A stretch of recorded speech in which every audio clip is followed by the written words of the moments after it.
What's going on? What's going on, everybody? This your boy Mike Seville. Appreciate What's y'all for going checking on? in on Joe every. Simmons. Yeah, yeah. Oh man, I was gonna introduce you, brother. I'm My already there. I'm already there. I'm already there. I wanted to catch up with you. You was moving. You was moving. So I had to catch up. I had to catch up with you. yeah, yeah. You caught me in stride. Shouts out to my Ah. brother Joe Simmons of the Tenacity Foundation. Yeah. Always good to see you, brother. All right, Yeah, always likewise, good to see man. you. The conversations that we have definitely thought provoking. I often leave these lives with something to think about. I'm hoping everybody else does too. Here, I'll put you up on some stuff, man. I'm telling you, I've spoken to at least 3 to 4 guys this week, and they're mentioning the show, and they're talking. That it's interesting how they say, "Oh, yeah, you guys know." Because I told one today, I was like, "Yeah, we're gonna go live today." 'Cause, oh, you normally tape it, don't you? Like they're checking in, they're watching us, they're grabbing, they're getting some value out of it, and I think ultimately that's what we set out here to do originally. And it's become such an awesome experience, and to be able to keep it up with us. Well, so I thought that was awesome. I like it. I like it. To all them brothers out there, definitely appreciate you, man. I hope y'all jump into the gathering. We're definitely looking for some more men to be a part of that group, part of the series. Come on out and share what you got, share your intellect, share your history, share your experience, share your expertise, and be a part of this thing, man. Because men's mental health is important. It's important. And there's a lot, there's a lot that needs to be taught still. We got some young people that are in the group, and I'm gonna tell you something, Mike. I was just the other day, just the other day, I went to a program. I was at the program. Program wasn't done yet, but a young man came up to me. He said, "Hey, can I talk with you?" Let's go. Went to the office. Man, we started. I mean, he was breaking stuff down, going through this, going through that. Just wanted to, just needed somebody to speak with. Good-minded young man who's just trying to work things out and do things right.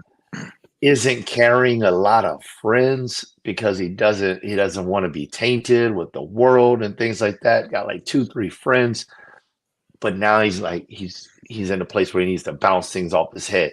Mental state, just trying to measure things out. And I'm like, gosh, man, this is what's real. This is what's What's the real. what's the age? What's the age, if you don't mind me asking? Around what age is Sure, it?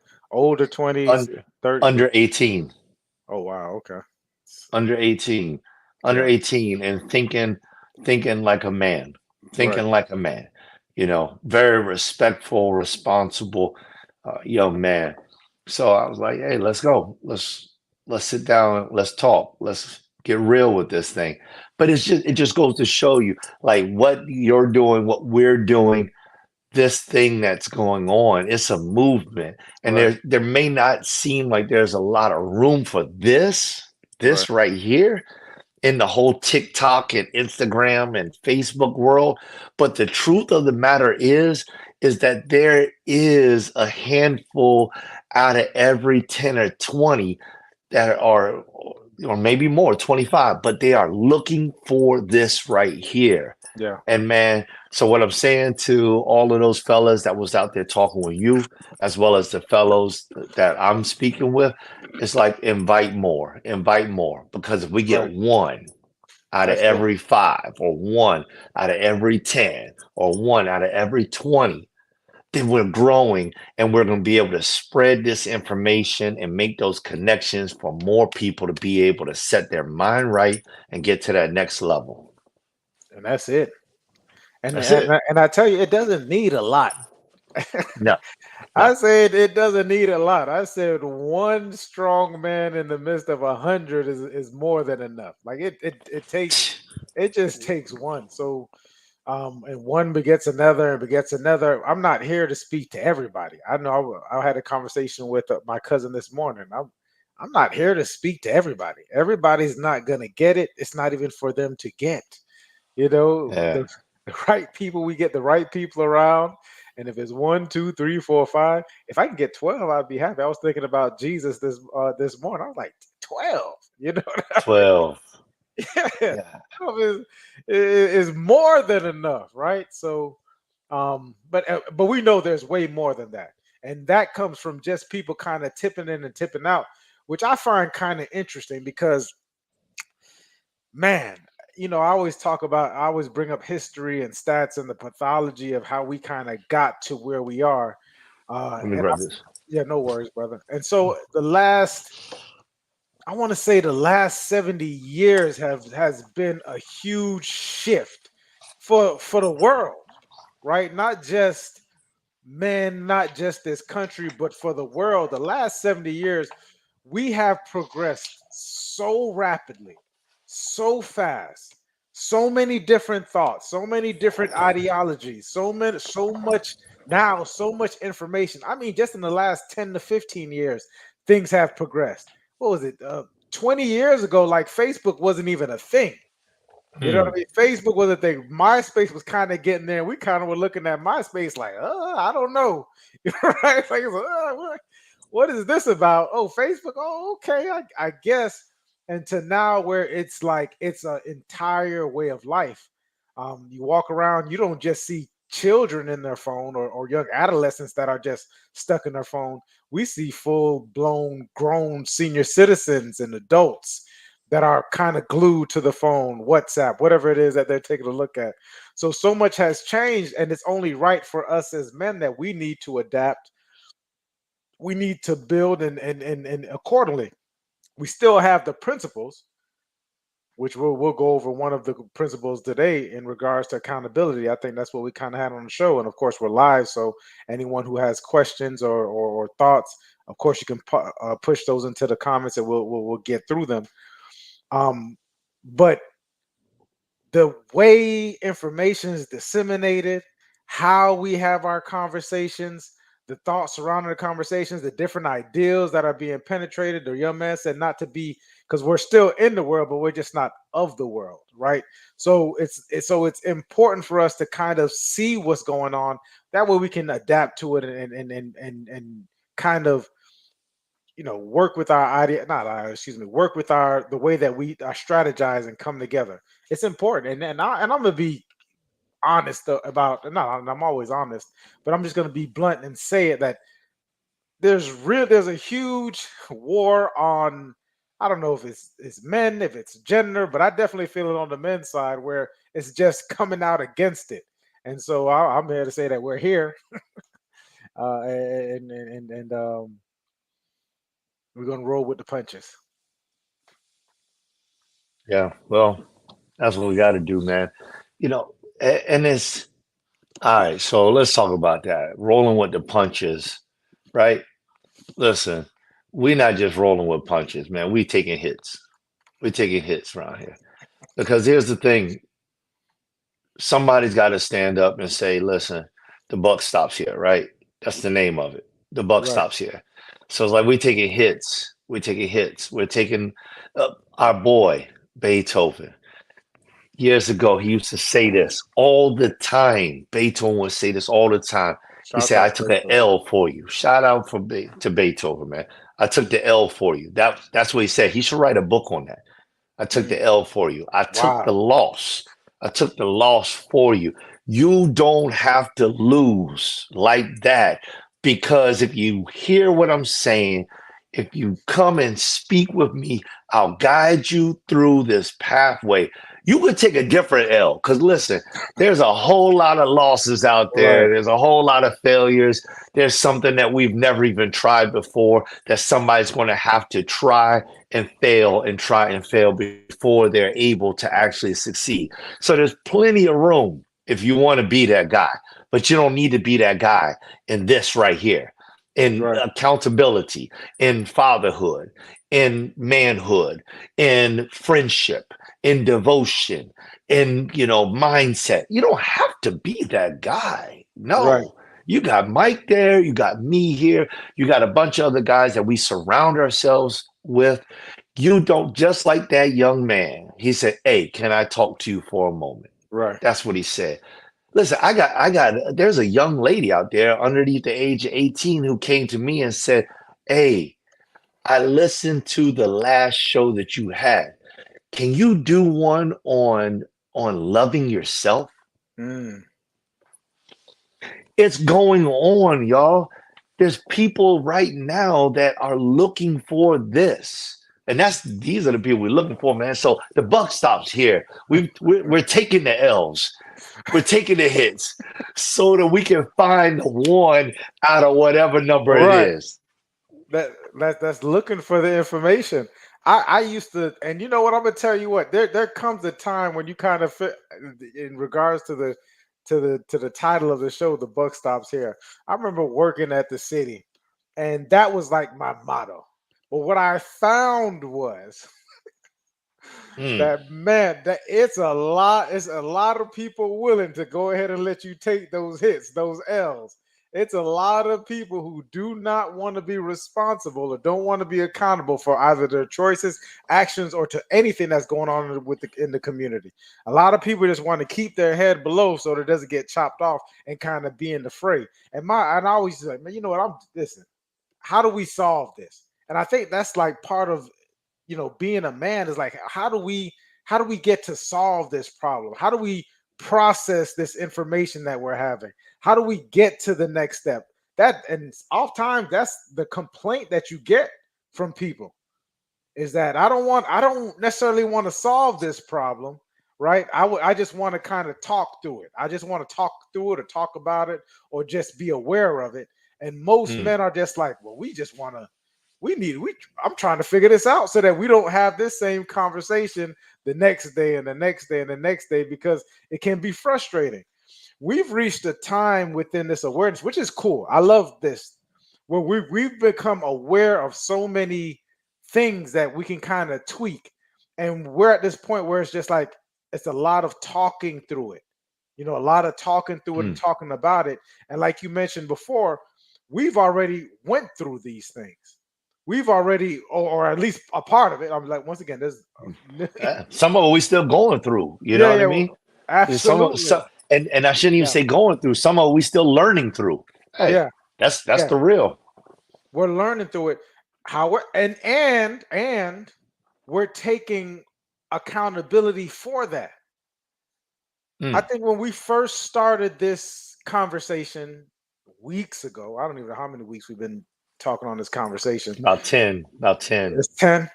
So we started weeks ago. Is that for me? I personally said for a person to say, "Listen, I don't know," is one of the most powerful things that a man can do.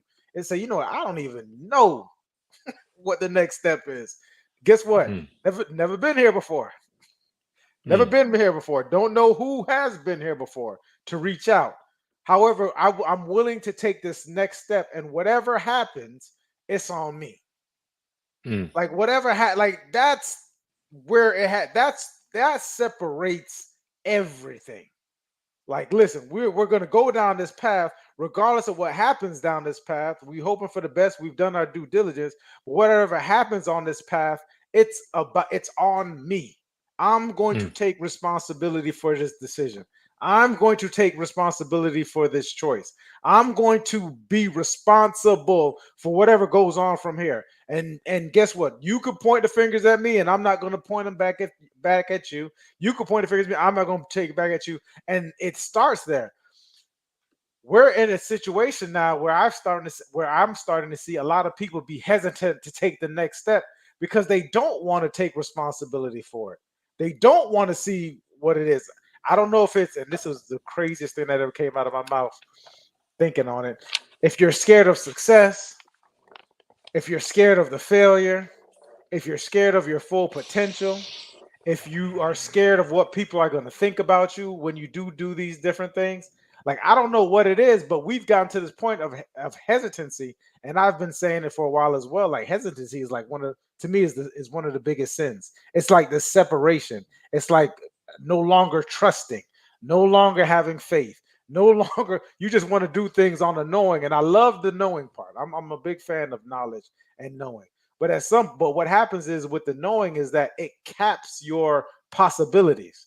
Because if you only get to where you know and don't rely on the faith or belief, then you're only gonna get so far with it. And there's only so much you can read. It's so much only that you can hear or have people around you. At some point in time, you got to say, I know enough to be able to step out on this faith and live your life in this faith and this belief. It's Hmm. it's where you at. And what Yeah. Yeah. Yeah, man. I, it's about taking that power. yeah. It's about taking that power. It's about becoming empowered. Let me put it that way. It's about becoming empowered. It's about becoming empowered to take the responsibility for the actions that you have. And it's about taking responsibility for the situations that you chose to be in. All of these things. It definitely comes into play. Like, think about this, Mike. Years ago, I'm not going to give out any years, but years ago, there was a time when you're in the wrong place at the wrong time. Hmm. And it's like, he did it. It's not my fault. He did it. Then when you get older, you think about it. It's like, if I hadn't gone there, I had the choice. Right. I knew that the environment I was going into was rich with scenarios of disaster. I knew it was rich. I knew that there was an opportunity of some sort of disaster, but I chose to go there. And when I got there and trouble did come, I looked at the person next to me and said, if he hadn't done whatever, that's what that the buck stops here. That's what it's talking about. Right. Taking accountability for yourself. I get it if you walk into a store to buy some eggs and somebody comes up and he's robbing the store, and it's like, it is what it is. It was Right. a bad place, bad time. But if we're making decisions to put ourselves into a place of discourse where things generally go wrong and we don't need to be there, we have to take responsibility for the choice that got us there and stop putting the accountability on somebody else. It ain't about somebody else. It's about me. Brother, even in that store, the story you just told, even in that example, there's still accountability there. You're Like right. there, I mean, it's still a decision. There's still a choice and a decision need to be made. I'm not saying that we take the blame for these things, to the point of where we feel guilty. I think that we have to make distinctions between that. But everything it is that we do, there is there's there's there's action and there's what is it, the equal and opposite reaction to every decision and choice that we make. These are the laws, right? Like this is it. Just is what it is. So now I'm in this position, and we find ourselves there. I don't think anybody is looking, even when I get it. There's a high probability of some negative things that may go down, right? So there's certain ways of thinking, but we're still there because we're thinking about the probability of it not happening. So it's just like everything that a man does, there's accountability for it. You can count on me to be accountable for the next decision that need to be made. Now, when we stop doing that, when we start, because going back to this hesitation thing, once we start to hesitate to make, because even in the hesitation of making a choice is being made. And oftentimes that's when we start to feel guilty or we start to feel resentful or some way about it. Is when we don't make a decision in regards to or choice in regards to where it is that we're going. I found that that's when what do we call it? Regret. Mm, That's when I regret. It's like I didn't do it. I didn't make a decision. I kind of let the chips fall, quote unquote, where they may, and they fell, and I'm caught up in something that I'm looking back on like, why didn't I take this step? Was it lack of mm. trust? Was it lack of connection? Didn't have a vision. Oftentimes, I've started to see that it's more so just a Didn't lack have of a vision. clarity. It's like a lack of Clarity. clarity and presence, like because what is going to happen next? right? So all these things come into account when we're talking about accountability. I did take the time to put the actual definition that I got from, what was it, Chat GPT or one of them, in the comment section, where it says accountability means to take ownership and responsibility for your actions, decisions, and their consequences. And I love the word responsibility because it's the response. We're response able. Where this is taking ownership for these things of how we react. Things are going to happen. This is life. How do we respond to them? And that is what you take ownership of. Don't take responsibility for this guy running into the store with a gun. You know what I mean? Like, you had it. Now, how am I going to respond to this? Or even robbing you. Remember the time when you couldn't give up your chain, right? Like, that was a thing. You gave up your chain. You didn't want to look like a sucker. Now, thinking back on how crazy that sounds, not giving up your valuables for whatever reason. Um, you were responsible for your, like, how did you are accountable for how you respond to that situation. Like, what do I do? Do I give this person this? Do I not? Do I fight for this? Like, what's my next decision? And then taking responsibility for that decision. Hmm, that's good, man. I was just about to type in that responsible piece that you just said because responsible should always equal response able. Able. We always have a choice. I mean, in the darkest time, you have a choice. How am I going to respond to this? Not react. React is mostly going to come from an emotional place. React is going to come from emotional place. We spoke about grounded a long time ago, or not a long time. I think it was last week. Seems like a long time now. We So talk last, about it a lot. That's why yeah, being grounded. But that's the thing about it. Like you can't get away from being grounded, no matter how high you grow. Like think about a tree. No matter how high a tree grows, if it's not grounded, it's no longer growing anymore. No it's not matter a how health, wide it not a grows. healthy tree. It's Nah, not a it's not a it's coming healthy out. and nor balance. Yeah, it's Yeah, only a it's coming matter of out. time. It's So the only a more matter of ground time. so the more grounded we are, and this is, if I were to give any information, I don't give advice anymore, I give information. If I was going to give any information to people, is to always be as grounded as possible. Make sure that you have all the resources you have available. Make sure that you're present in order to make these different decisions and choices you have. You always have a choice. Don't let anyone put you into a corner and saying, listen, you don't got no choice. You got a choice. You Mm. got a choice. You get to deal with whatever comes from that choice. And guess what? This choice will never come again for anybody else. This is the only time this is going to happen. So really, oftentimes when we look back, like, oh, I should have did something differently. I think you do the best that you can with the information and the resources that you have available to you. So be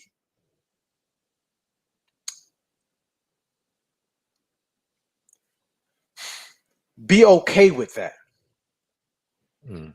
Be okay with anything that happened prior, things that happened prior. Look at it differently. If I didn't make this choice, then I wouldn't have this choice that's looking forward. If I'd have made this choice before, then I wouldn't be on this live with Joe. Like, who knows? We don't know what was the right choice, what was the wrong choice.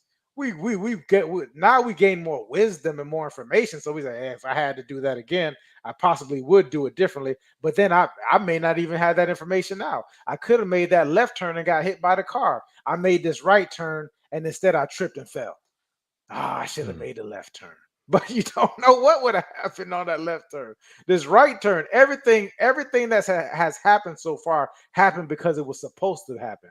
So be excited in regards to that. And accepting. So Accepting. that's like the next piece to this, right? Yeah, When you become accountable, it's because you're accepting the things that are happening in your life. It doesn't mean that you can't change the narrative. It simply means that what is in the past, you're learning to accept those things. This changes everything. It changes because it changes your mindset. Because the thing about it is, like when we started to talk about how things are infinite, right? You start talking about how things are infinite. when you're still living in the emotional component of your past life. You're living back then from those emotional drawbacks. You're carrying your old world with you wherever you go. And now you're not able to make the appropriate decision for today because you're basing today off of yesterday. And yesterday was different circumstances. Every It was a time. different, yeah, it was something different. You had a different thought process. It was a different situation. You need that acceptance. It doesn't mean that you agree with it. These are different things. It's like Yeah. something bad can happen to me. I don't agree with what happened to me. I don't like what happened to me, but I accept that it did happen to me. Where do I go now? Where'd I go How from do I there? progress forward? How am I going forward? Now, what have I just done? I've taken my life into my own hands and I've become accountable about the next steps forward. Why? Because I have chosen to be responsible about myself, responsible about my mind, where my mind is not. I've become responsible about my growth. I've become responsible about my actions. I've become responsible about my thoughts. I've become responsible about my mouth, my tongue, the things that I'm saying. And just as I was speaking with a few different people recently, in the last week or two, it's what we think, the thoughts that we think, and the actions and the words that we say, and the actions that we take do not have to be married to emotions. Marrying these things to emotions is very good cognitively for memory's sake because emotions have a way of drawing you back into nostalgia. And that can be a very good thing. The way I smelt something, the way my mom made, like your mom, when she made me that ginger tea, or actually, I was your dad. When he made me that ginger tea, I tried to do it over and over again. I couldn't do it. I don't know what it was. Something about the way he made that ginger tea. And he told me that's the way his wife, your mom, had made it for him. That was the best ginger tea I've ever had in my life. I've never had ginger tea like that ever again. I have chased that taste ever since then. So I'm very nostalgic about my ginger tea because I'm always looking for it. But I don't know. It could have been the circumstance of Mm. why I was there. It could have been the atmosphere of you and him in the same room. There's so many other things that I attached to that thought process. These things turned out to be very good for me. But what about when those things are not so good? When it's somebody who's done something or some type of feeling that caused you to be fearful or caused you to become sad or caused you to become frustrated or caused you to become angry. And we are doing the same thing. And we attach those feelings into the thought, into the memory of that moment in time. And then we replay it and replay it and replay it. And don't get me wrong, I could have done the same thing with that. Like every single time my wife made me some ginger tea, I could be like, that's just terrible. Don't ever make me tea again. And I could play it out in a very negative way because of the emotional content that is attached to that very moment. This is big, y'all. We cannot live for tomorrow while we're still living in yesterday. It don't work that way. I'm glad you brought that up. And first off, shouts out to my. I just finished my NLP course. 18 months of going through this self Ooh, concept. God bless you. It was something. It was something. Shouts out to Jr. Jr. said mindset is huge, 1,000%. But the brother Joel is. I think you're still reading the book with the paradigm shift with Bob Proctor. Jr. Yeah. So Joel is on that mission, and I guess maybe he knows. Maybe he knows. Um, I love because a lot because here's the thing. There's a way. Like everything that Joe just spoke about, there's a way, and I learned this during this course of how we attach these different things to our minds and these emotions. And I heard someone recently just say that emotion is energy in motion, which is cool. 1000%. We are humans. I'm not telling you not to have emotions. How you process them is a different thing, and how you identify with them is something totally different as well. So with this, what if you had something negative happen to you? It's what in NLP they would call a counter example. There's this example in your mind, and like Joe said, you replay it over and over again. If it's negative, and sometimes we do it for positive as well, you replay it over and over again, and it gets our what is it? Neuroplasticity. It gets the way of your mind connected in one kind of way, and then we start to think that this is the way that it is. And there's actually a way where you can go back and change the way that the structure of it. You can change the structure of what it's about. Like Joe mentioned in regards to the ginger tea, like now I love my dad. I love him. He's been here with me for over a month and a half. He's cooking. He's nobody does a backyard better. Like I mean, he's up and at him, friendly. We have these spirited conversations. I don't know if his ginger tea is as good as Joe is making it out to be, but it's fine because what Joe mentioned that made it even stronger is everything that was attached to it. So really, almost is like the ginger tea is made. I was gonna say it's made with love. It's made with love, and when things are made with love, and we create this environment, I've been using curate a lot. When we curate this environment of love, this environment of communication, so on and so forth, we start to create these positive examples around these different things. Now we can go back and if we start to reframe the way that we think about certain things, we reframe the way that we think about some of these what we call negative examples as to what this is about, what resources, because now we're older, we have more information, more perspective. We spoke about that last week, which means really more wisdom, because now we can start to put this stuff in action of how we look at these things. Oh man, I'm trying to think. I've retrained so many things. It's hard for me to come up with a negative example, but I remember I can come up with one where I had a conversation with someone and there was nothing wrong with this conversation. We just had different opinions on this conversation. But when I go back and look at it, I can and I ask certain things. I can say, well, what could I have added to that conversation so that when something similar comes up, I don't react out of the past, out of the same way. I can act with a different way. Well, what could you have used, Michael? Oh, well, you could have used compassion. Well, how could I have used compassion? I could ask more better clarifying questions. Well, when you said this, what Mm, do you mean by that? I could have got more curious about it. I could have got excited, happy about it. I could have had fun with it. I could have had added humor to this conversation.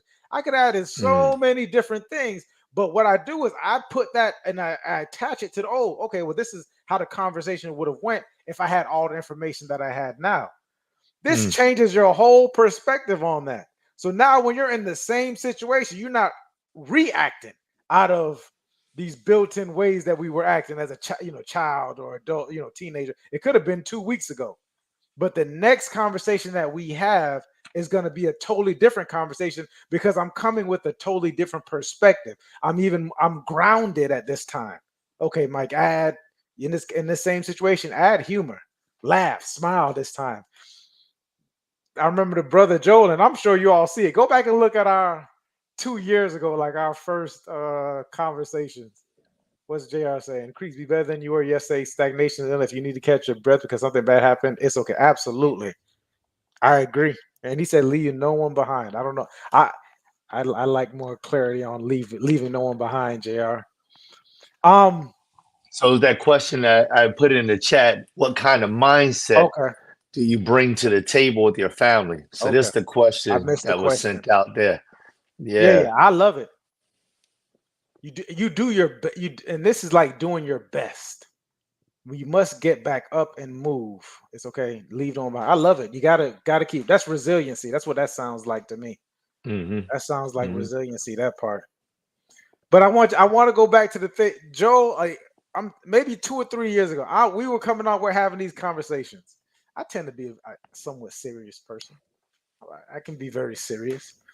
And I remember we maybe I don't know, maybe a couple months in, the brother sent me a message or we were talking, and he said he came up with a story because the brother is very compassionate how he can bring it. He was like, brother, and essentially he came out like you need to smile more. Like you need to smile more. And so I went back and looked at I went back and looked at all these shows, and I'm just looking. I'm not upset, but there definitely was a scowl on my face at times when there was like no need for it to be. I admit I can be a very serious. I'm a man. I'm a very serious man, but it doesn't necessarily have to come off that way. So you can add some gentleness in conversation as a man, right? Like Hmm. because I'm taught like you got to be stern. If you ain't like it's not so you gotta come off somewhere. And I grew up that entire time being okay, control your facial expressions. This is how it needs to be. However, once the brother added to me, and this is also a part of just brotherhood. Once the brother can come up to you in a genuine way and say, brother, sometimes you gotta smile. Is it make it more welcoming and more inviting, and now I'm telling you guys, go back and look at 2 years ago, these same conversations, and then look at them now. Look at the last 6 months or 8 months, I don't know, whatever it is, recent times, and it's a totally different conversation. But that's because we can go back after years, 30 plus years of being, you a man now. I don't know what age it is that most people get to be a man, but I think mine was like at 8 or 9, where it was like, you the man of the house. And I took it seriously, like I'm the man of the house. Right? That's it. Look, men don't cry, men don't smile, like you're showing your teeth too much. Like that. That was one of the sayings. You're showing your teeth too much as a man. Like so, it gets to the point of where it's just okay. But then, There's also reasons behind that too, yeah, though. I there's mean, nothing wrong. Go you ahead. know, there's nothing wrong at all with how you were doing. I do remember that conversation. I remember that. But like, think about this, Frederick Douglass. Like, this dude was not going to smile inside of his photos because of the situation of the nation and Right. how blacks were being treated during that time. He didn't want anybody to think that he believed that things were that blacks were being fairly treated. So it's documented that he didn't smile on purpose. Right.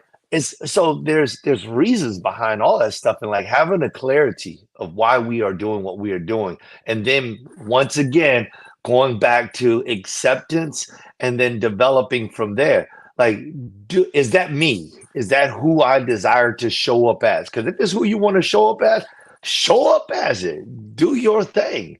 I If love it's that. not who you want to show up as, it's your time to make that adjustment.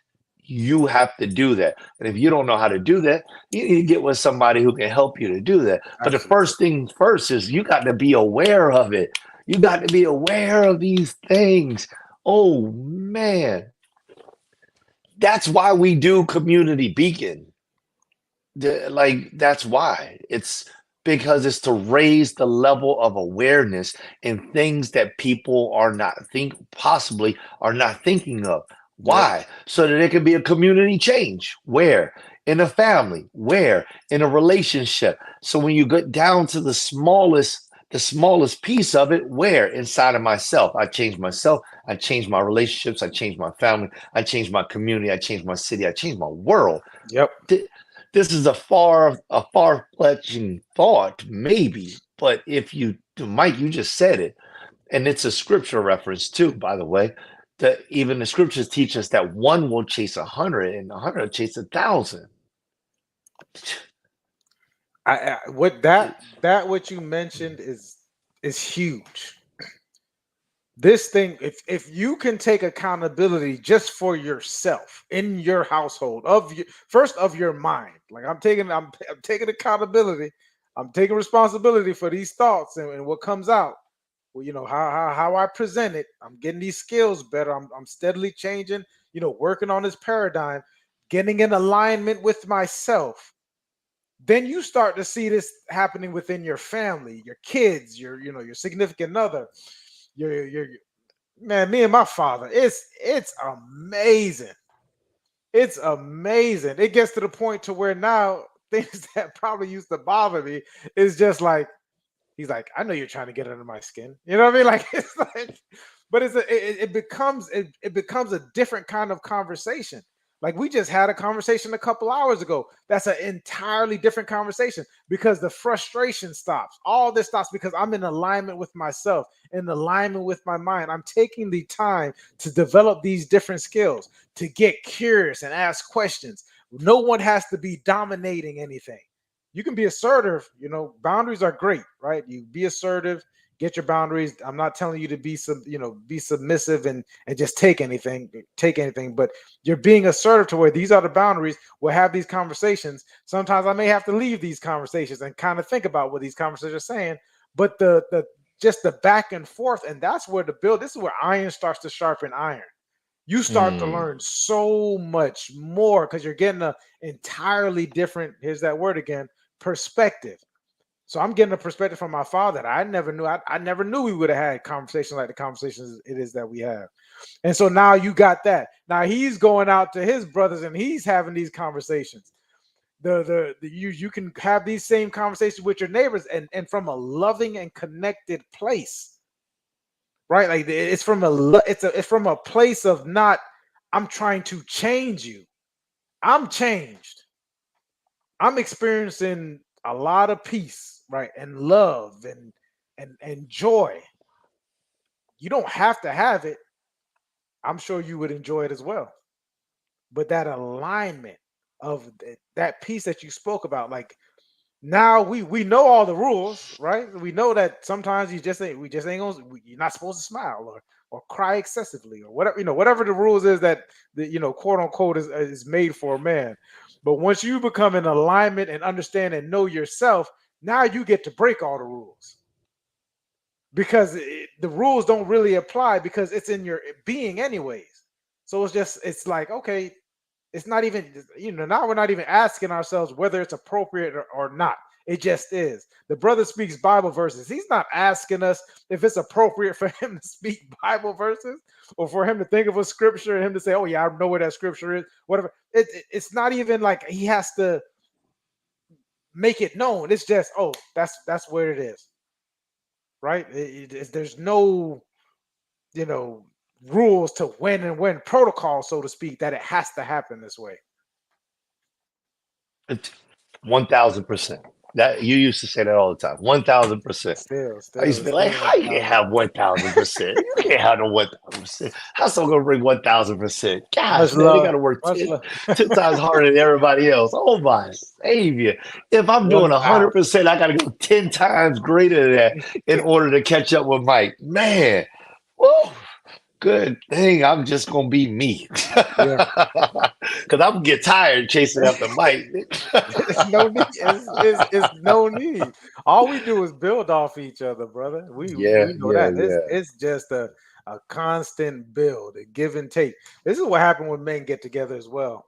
Like and I'll go back and we talk about the gathering and just in general. I think the brother and I both joined masonry 2000, what was it, 10 or 11? 11. It's around 2011, towards the end of 2011, 2012. And I said, man, if I don't get anything else out of it, I got everything that it was that I needed with those four brothers. That us four brothers going through that journey. So yeah, Yeah, shout yeah, out. man. I don't Yeah, know, shout people. out to John Carlos. Just got a word from him that he was enjoying the show. So definitely appreciate you boys. Just touching base with us. Definitely appreciate you. Hey man,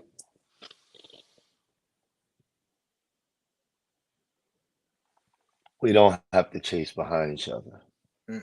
I think that this it really comes down to see, sometimes your parents teach you something because it's necessary for that day. It doesn't mean that you have to be that person. That's a narrative that was written for that day because it fit the time.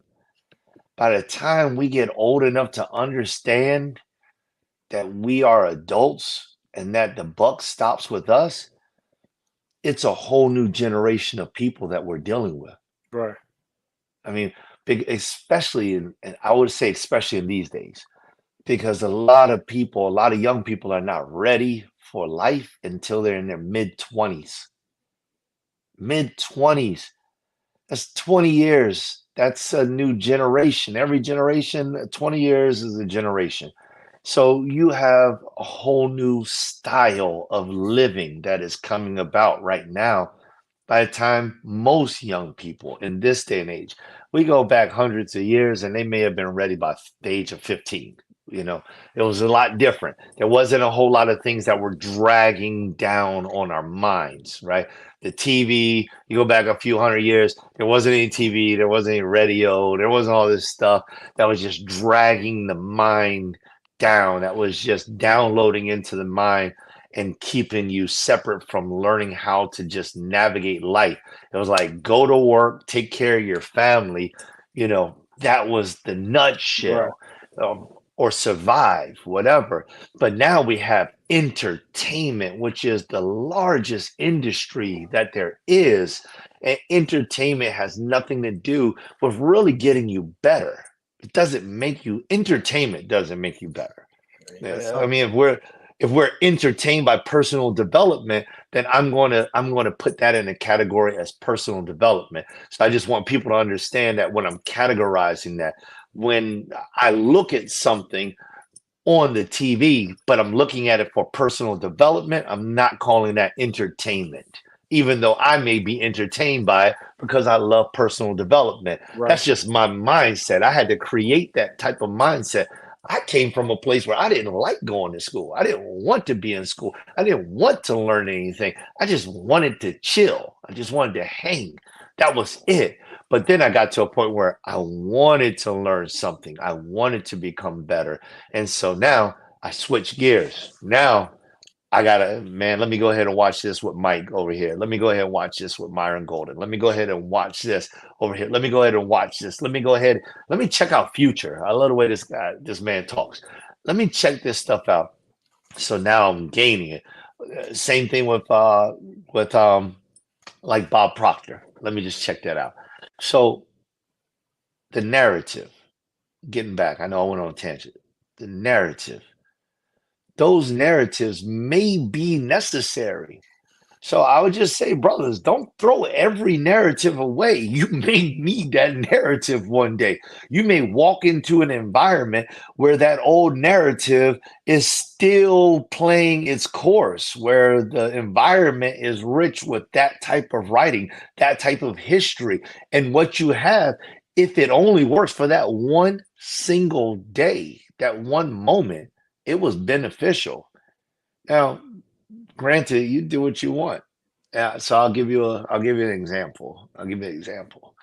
There's a lot of people that I speak with now, and because of the way I lived my life when I was 13, 14, 15, 16, and 17, we can connect. It's not because of who I am. It's because of who I am today that they want to connect, but it's because of who I was that we can connect.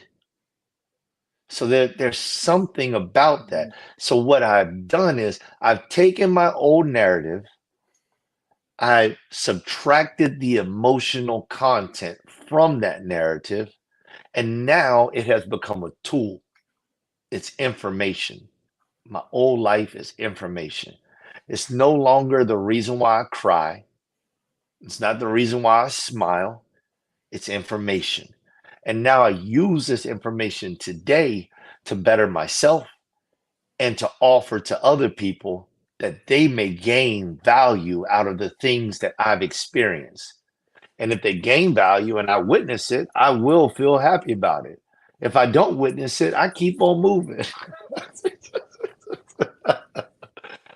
because that's the design. That's just the way it works. Right. So, you know, I loved how you just brought up. the narrative. The narrative is a powerful thing, and I'll give you a real.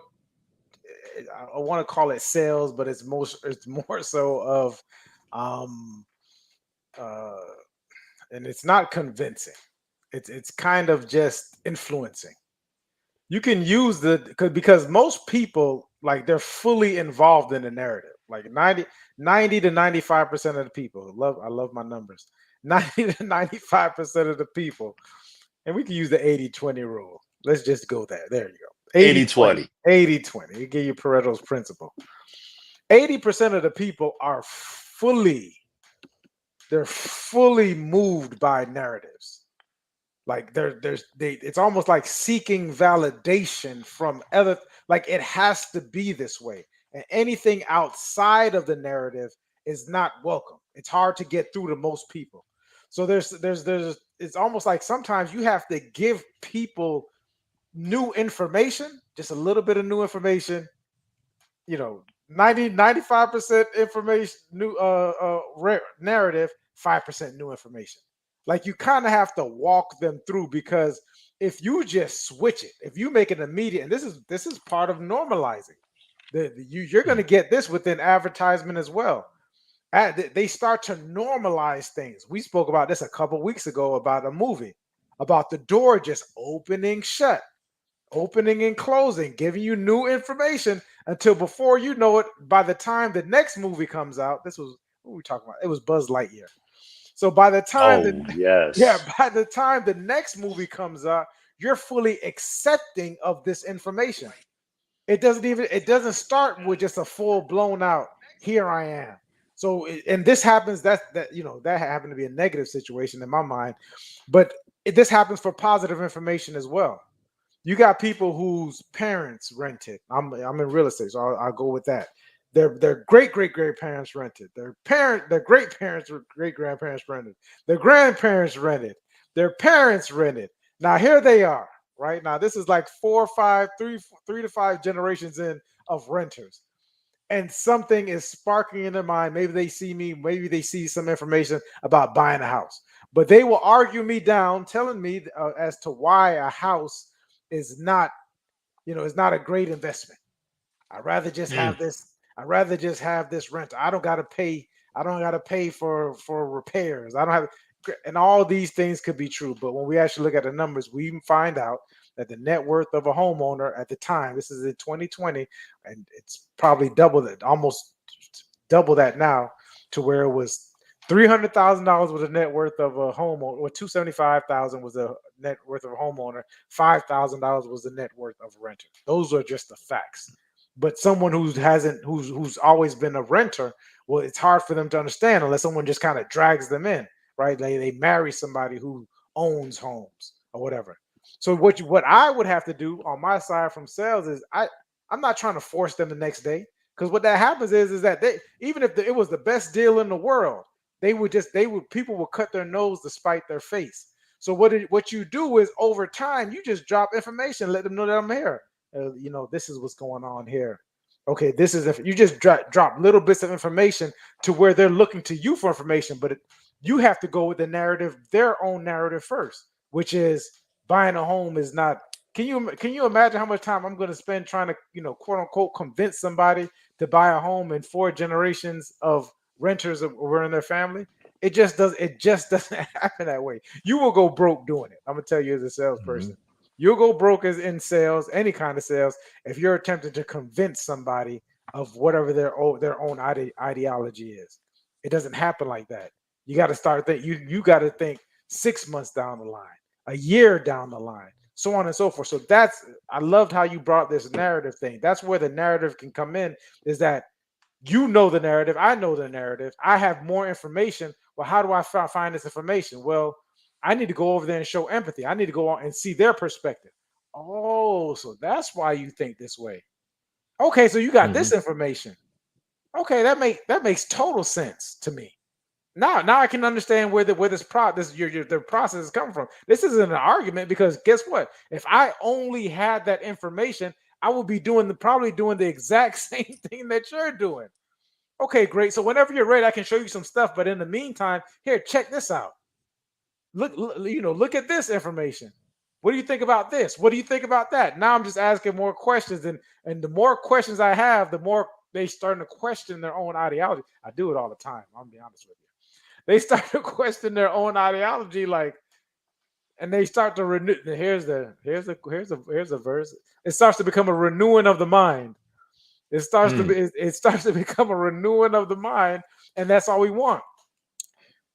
We're still on accountability. Let me talk to the accountability, and I think this is powerful as well. And we've been speaking about this for the last couple of weeks. And the brother is fully involved in this because, as a man, part of it is leadership and so on and so forth. So, how does a person lead? And brother, I think you explained it last week, but I think it's worth repeating in regards to having accountability partners, especially as a man, but just in general.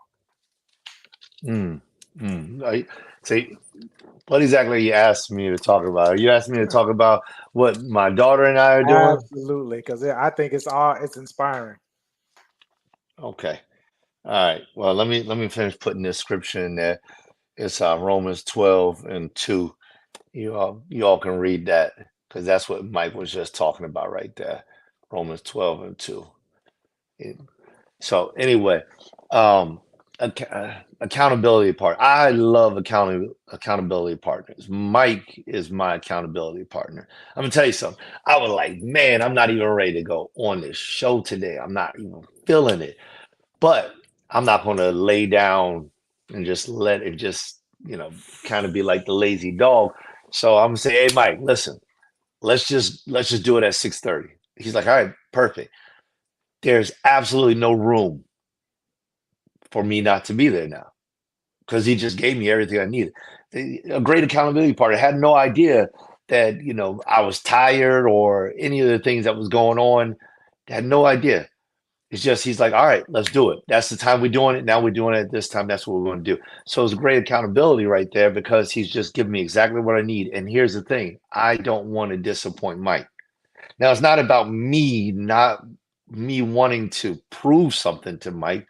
It's that I value him so much that I don't want to let him down by me not keeping my end of the bargain. That's what it comes down to. So whenever you have an accountability partner, it needs to be somebody that you feel that way about. The for instance that he's referring to is my daughter. Her and I have been reading or listening to a book. And we've been listening to a book. And because she didn't want to let me down, I don't want to let her down. We continue to just listen to the book and then send each other a message, send each other a message. There's been some times when we have not been able to make it. But because we still want to be accountable, we send a message, send a video, we send an audio. So it went beyond the actual audiobook. It went into this whole new level of communication, this whole new level of, hey, listen, I know you're waiting for this. This is what I need to give to you because I need to be accountable. And it gives us internal drive. It starts to create a drive on the inside. At a certain point in time, you can take away the actual individual and you will continue to drive whatever that thing is. Mike, you brought it up before also. You said it was you and another person. I want to say I thought it was Chris, but it might have been another cousin or another friend. But you were talking about the scriptures, one scripture a day. This thing is so huge because and I'm gonna tell you as people we need it. It's Maslow's law, just the need of belonging is a very real need in human nature, the need of belonging. So accountability partners help to develop or help to strengthen or help to satisfy the need of belonging. If you can do, I think it was Stephen Covey. I think he was the one who talks about um, whenever you take habit stacking. So now you can start to use these tools. So the need for me to belong, what does that mean? All right, well, first of all, I need to be around somebody. I don't like to be alone. Find me somebody who is like-minded, progressive, looking to do good things. All right, there's Mike. All right, now I got Mike. What am I going to do? I don't know. Well, maybe we won't talk at all then. I just know he's over there. He's over there, I'm over here. Next thing you know, Mike's like, "Hey, we got to start this podcast. Start the podcast now." Mike's a very responsible person. I'm a very responsible person. Hey, that makes a good fit. All right, so now what is it? We're going to do this podcast. All right, let's get together every day. All right, let's get together once a week. Accountability. I'm gonna meet you. You meet me. Here we go. Now I use that with my daughter. I'm gonna meet you. You gonna meet me. Here we go. Mike uses that with somebody else. I'm gonna meet you. You gonna meet me. Before you know it, we're developing scaffolding that is creating responsible markers in our mind. We're creating that NLP would say these are new neural pathways that we're Yeah. creating that causes us to desire to be responsible. To be responsible. But here's the kicker. In the beginning, it may have been something where it was a dependent. It could have even been dependent. Mm, Like for instance, with going to a gym, I'm depending on my coach to be there.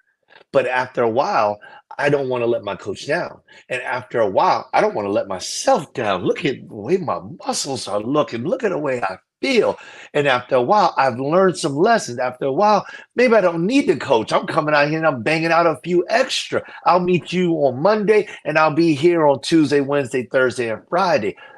We begin to create these new pathways that make us better. That's the power of these accountability sessions of coming together.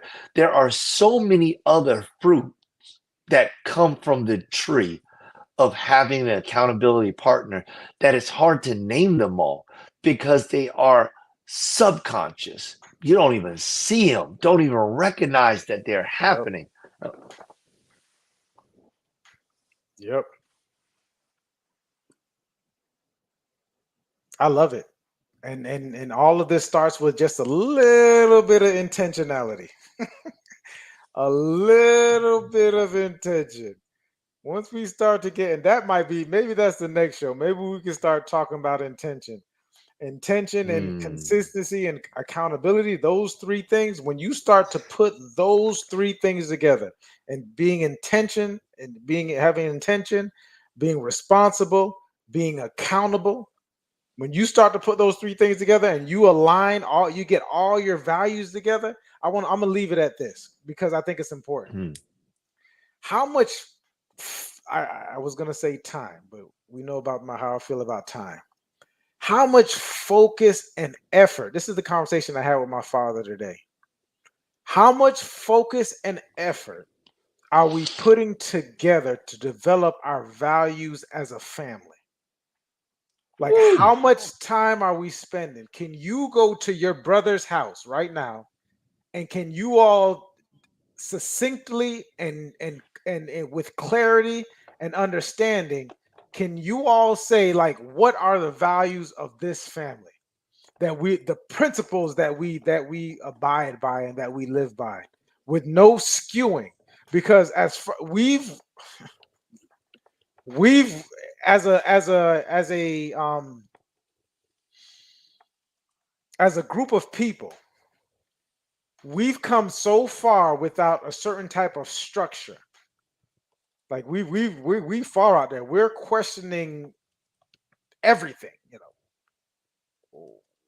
male and female. We're questioning who leads. We're questioning how do we protect? How do we provide? We're questioning so many different things. So what we're doing is we're taking all the information that we have and we just want to throw it out the window. We want to be. I call it being like real slick with the way that we do things. It's like what's the Bible say about you? We're neither hot or cold. We're lukewarm. Lukewarm. We are lukewarm with the way that we're moving forward, and comfort will allow you to do that. Convenience will allow you to do that, where you're no longer worrying about certain things. Everything is just coming by so easy. So now we start to focus on things that probably don't even need to be focused on. How much time as we start to go forward, how much intention are we having? We intentionally are we spending? How much focus and effort are we putting on towards this is the value system? these are the principles. I love you as a person. Sometimes your behavior is going against these values and these principles. Is there any way that we can help to I don't want to say correct it, but we can come to a clear understanding of this is what it is. I don't like smoke. I don't like smoke. Don't come in my house smoking.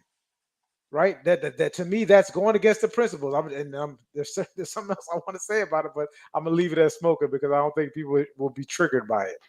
But when you come to the house and you know that I don't want smoke around me and my children, but you come in walking into my house smoking around myself and the children, I feel like you're automatically disrespecting me. But you don't know that because I haven't told you that. I'm not making it Mm, clear because maybe you're too close to me. You're a mm, brother, you're a cousin, you're a real close someone I grew up with, whatever the case may be. But I haven't explained that to you, and I was so slick and slippery, and I was almost common sense is no longer common anymore. So now we have to go back and reestablish and say that these are the rules, these are the principles, and I love you all with this stuff. But this is how I intend on moving forward with it. We got to have some type of principles that we come together on, common ground, and say this is it. Anything other than this, it's not not that it's not acceptable, but you can go change it. But this is just the behavior that we have around here. So that was a conversation mm, I had. I think it's very important that we do moving forward. Those are my closing thoughts, people. I love it. I love it, man. I love it. You brought something to my mind. Not, I mean, gosh, man, that was good. That was good. I want to put this in here because I want people to have this before before we jump out of here and before I give my word on that. All right, here it is. Deuteronomy chapter 6, verse 6 through 9. All right. So that right there, Mike, that's that was a great word to lead. How much focus and effort are we putting into our families regarding our value system? The other one of the things you said, common sense is not so common. That's when this scripture hit my head. I mean, it just hit me, and I'm like, that's got to go in. It's got to go in because common sense isn't so common because we have not made it common. Mm, It just hit me. It just hit me. The way that you asked that, the way that you commented, it hit me. It's because we have not made it common. If we want common sense to be in our household, we need to make it common. What does that mean? Deuteronomy 6 and 6 says, and these words which I command thee this day shall be in thine heart, and thou shalt teach them diligently unto thy children, and shalt talk of them when thou sittest in thine house, and when thou walkest by the way, and when thou liest down, and when thou risest up, and thou shalt bind them for a sign upon thy hand, and they shall be as frontlets between thine eyes, and thou shalt write them upon the posts of thy house and on thy gate. You are going to put it everywhere. mm, You're going to talk about this all the time. You're going to have bracelets that remind you of what it is that we discuss. It's going to be on the post of your house when the kids walk in the door, when they walk out. Everybody is going to know what you stand for. Why? Because you're always saying the same thing. My dad taught me, he called it the broken record technique. When somebody asks you a question, you don't answer it differently. You just say the same thing until they get the message. When they get the message, they get the message. They got it. I said, but why do you do it that way? Well, it's because of this. But well, why you do it that way? Well, it's because of this. And then eventually it's like, okay, it must be because of this. got to be. Sometimes we ask questions and people give us answers, and because we don't like the answers, we feel like there must be something more. Mm, What if there's not more? What if that is simply it? Mm, drink a little of that. And some of us One of the reasons why we aren't getting through to somebody is because every time they ask us again, we change the message, trying to satisfy somebody else's thought process. So we change the message, and words mean something. So every time we say it a different way, we may have changed the message inside of their mind. Now they believe that there's another way. And so now common sense isn't common because I've made it uncommon. I've made my words so uncommon that nobody knows what words they should hold on to. So they don't understand my value. They don't understand my value system. Mm. They don't get it because I made it uncommon. Get it Instead of in. me saying, we're going to do ABC, I say, well, there's always, XYZ too. They said, oh, XYZ, huh? I think I like Y. Why? No. I'm saying ABC, but why? Oh, okay. Yeah, why kind of works sometimes. There it is, Mm-hmm. right there. Now we're never going back to ABC, and ABC is really what I want. But now we're just going to do Y. We're not even going to do XYZ. We're just doing Y. And I got to be satisfied. Why? Because I said it. I said it. I just made everything. I took the value out of my system by adjusting it to somebody who didn't even to someone who doesn't even know my values at all. I'm trying to share my values. I love it. I love it. Next week is gonna be fire. Yeah, yeah, Next week is gonna be fire. Listen, everyone, I appreciate you. I seen some people tuning in the entire episode. You stuck with us. We're not bored. No, I'm joking. Listen, it's been fun. It's been fun. It's gonna get even better. It's heating up. We've already found our cadence, but it's just getting more fun. Having these conversations, yeah. man. I I like it appreciate you. I know the brother appreciates you. for Um, sure. Time well spent, and we will see you all next week. Peace.